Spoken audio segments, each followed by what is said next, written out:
Dear Hakchang, alam ko galit ka pa sa akin. Iyo Maymay at Paypay, nakawa lang namin yung kasi dahil sa negosyo. Yung lalaki ipapakasal sa iyo ay anak mayaman. Bauna kasi tayo sa utang. At sila magliligtas sa atin. Bayad nila utang natin. Pero, ikaw dapat kasal sa anak nila.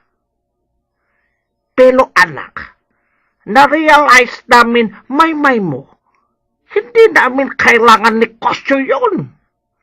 Mas importante, ikaw na anak namin. Kaya anak, balik ka na dito sa China. Nagpalit na kami negosyo, kaya no need ka na takot. Hindi ka na namin ipapakasal kay Johnny Depp. Malaya ka na. Balik ka na China ha.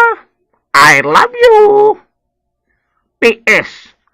Sabihin mo dyan kay Hapcook, wag na siya tampo. Ingat siya ha. Kahit ampun lang namin siya.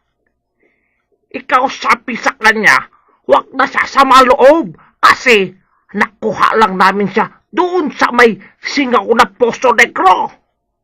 Sabihin mo, love din namin siya. Ha? Oh, bye-bye!